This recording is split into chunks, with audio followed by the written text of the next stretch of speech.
இனிய வணக்கம். நானூற்றுற உரைத்தல் என்ற அதிகாரத்தில் 114 அதில் நிறைவு குறளாக நாம் பார்க்க இருக்கிறோம். இந்த குறள் 1140. யாங் கண்ணின் காண நகுப அறிவில்லார் யாம் பற்ற தாம் படாவாறு என்ற குறள். ரொம்ப அழகாக சொல்கிறான் காதலன் காதலி. என்னை பார்த்துட்டு இந்த ஊரார் கேலியாக சிரிக்கிறாங்க, நான் பட்ட காதல் துன்பம். ஏன்னா அந்த பரிதவிப்பு, the pangs of love என்று சொல்வார்கள். அப்போ இந்த காதலினுடைய பரிதவிப்பிலே நான் இருப்பதை பார்த்து இந்த ஊரார் கேலியாக, நமுட்டலாக சொல்லுவாங்க இல்லையா, எள்ளல் குறிப்புடன் சிரிக்கிறார்கள். மார்க்கெட் மீன்னு சொல்லுவாங்க, the derisive laugh அப்படின்னு சொல்லுவாங்க. அப்போது இது என்னுடைய காதல் துயர். It's a torment of love. காதல் துயரிலே நான் இருக்கிறேன். இந்த துயரை அனுபவித்தவர்கள் நாங்கள். நான் அந்த துயரில் இருக்கிறேன்.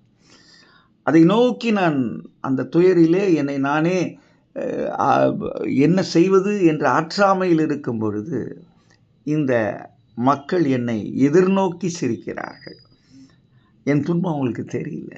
நான் பட்ட துன்பங்கள் அவர்கள் உணரவில்லை. ஏனால் அவர்களுக்கு அந்த காதல் துன்பம் அவர்கள் அடையவில்லை. ஒரு விஷயத்தை அறிந்தால் அறிவு, அறியலைன்னா அறிவில்லார். அதனால தான் வள்ளுவர் இந்த வார்த்தையை பயன்படுத்துகிறார். யாங் கண்ணின் காண நகுப அறிவில்லார் என்ற பதத்தை பயன்படுத்துவார். யாம் பட்ட தாம் படா, நாம் பட்ட இந்த துன்பங்களை அவர்கள் சற்றும் உணரவில்லை. ஏனால் அவர்கள் அந்த காதல் உணர்வு இல்லை. அந்த துன்பங்களை அவர்கள் கை கொள்ளவில்லை, அதிலே அவர்கள் பயணிக்கவில்லை. அதனால் என்னை பார்த்து கேலியாக எள்ளலாக அவர்கள் சிரிக்கிறார்கள். நகுக என்று எழுதுகிறார் இல்லையா. வள்ளுவர் இதே 1040வது குறள் எழுதுவார். இளமென்று அசையி இருப்பாரை காணின் நிலமெனும் நல்லாள் நகும். சோம்பேறியை பார்த்து நகும், அது கேலி சிரிப்பு. இடுக்கண் வருங்கால் நகுக 621 சொல்வார், அதுவும் கேலி. துன்பம் வரும்போது அதை பார்த்து கேலியா சிரின்னு. இப்போ இங்கே யாங் கண்ணின் காண நகுப அறிவில்லார் யாம் பட்ட தாம் படாவார். இது அருமையான இந்த குறட்பா. அப்போ இந்த நானூற்றுற உரைத்தல் என்பது அதுவும் ஒருவித ஆற்றாமையை தலைவன் இங்கு எப்படி கடக்கிறான் என்பதை வள்ளுவர் உணர்வுபூர்வமாகவும் நாம் புரிந்து கொள்ளும் மனமாக ஒரு படக்காட்சிகள் போல நமக்கு அவர் அதை அழகாக தந்திருக்கிறார்.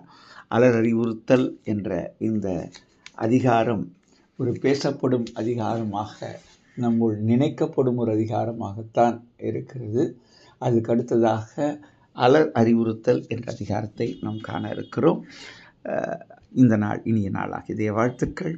நன்றி, வணக்கம்.